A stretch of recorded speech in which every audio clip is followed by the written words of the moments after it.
So back in middle school, I did this father-son bonding thing. For a few days, we would just go camping. Hey, want to go on a camping trip? No, not really. Too late. We were split into two tribes, and we had to, use water guns to fight each other. Now, I'm not going to say the name of the tribes, because I don't know if that could be used to, find my location or something. The two tribes will be called Tennessee and New Mexico. I was on Team Tennessee with 3 other people who we'll call Texas, Alabama, and Utah. There were 4 main weapons in the water wars. Water guns, obviously. And while most kids carried a pathetic pistol, I had a massive rifle. I blasted these kids into the next dimension. If these kids were getting soaked, it was from me. Please don't take that out of context. We also had water balloons, but they never really popped. Ow. Next were the fart bombs, and you could always tell when someone used them because of how bad they smelled. You'd have to be walking around with a gas mask. And finally were the cap guns. They were these clear plastic guns that shot red caps, hence the name, and they were so loud they sounded like real guns. I was convinced when you shot these, you would die. Huh. Sounds like someone got shot with a cap. And the tension between the two teams was thick. You know when you go on a field trip and you see other people from a different school and there's massive tension between you? It was like that. In fact, the tension was so thick, you wouldn't even be able to cut it with a knife. It was that thick. In fact, one time me in Utah, we were bullying a New Mexico member, which I swear was normal. I swear. And then he goes, "Oh yeah? Well, my dad has a real gun." Yeah, sure. Go ahead, dude. Go get it. Fine. Run. And we ran for our lives. Which was such a pussy thing to do. We were like, "Haha, you're such a nerd." And the second he's out of sight, we just...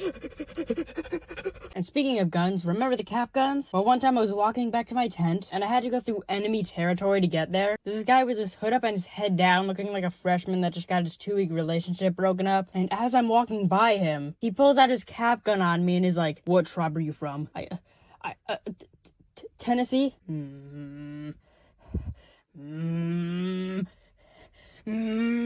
Okay. Yeah, I nearly pissed myself. I thought those things would literally kill me. So one time these girls silly stringed me and I still haven't forgotten.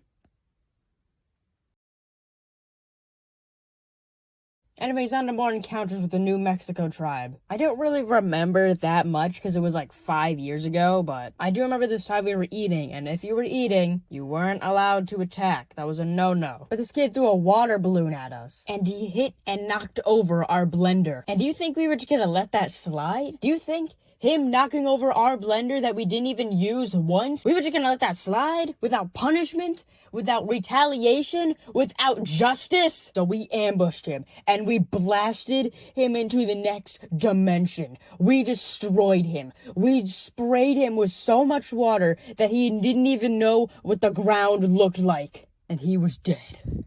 He was gone within an instant. We served justice. We reigned supreme as we should. But his brother, do you think he was going to let that slide? Do you think he was going to let that go without punishment? With his brother that he didn't even use? No. And then his brother comes from the shadows and says, "Look what you did!" And he slams down a fart bomb, and we all run for our lives, escaping the poisonous gas. But joke's on him. He had to deal with the smell, so I think that was a win for us. That kid got what he deserved. He knocked over our blender. That gives us every right to shoot him. And honestly, all the battles kind of went the same. It was just...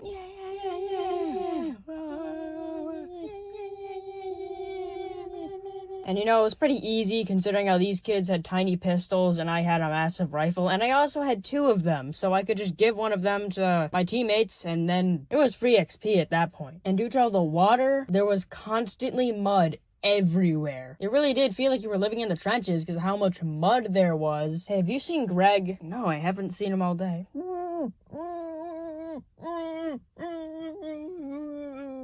He's always chickening out on everything. He always leaves. He's such a flaker. And the nights. Oh my god, the nights. It rained so much, and our tent flooded constantly, so we had to jam it with towels. And Texas, Alabama, and Utah were all fighting, and they were like, "Nyeh," so you couldn't sleep. They were fighting right outside my tent for no reason. And we were like, "Hey, your kids are fighting," and they were like, yeah, Yeah, we'll get on it. Yeah. So no, I did not sleep very well. And that's kind of it. That's all I have to say about the Water Wars. A bunch of stupid kids with a bunch of stupid guns that shot each other. And if you're wondering who won, yeah, it was obviously us. We destroyed them in cold blood. I'll see you in the next one. Also, sorry this took so long. Junior year of high school is kicking my ass. Also, no, I'm not from Tennessee, if you're wondering. You're now breathing manually, and goodbye.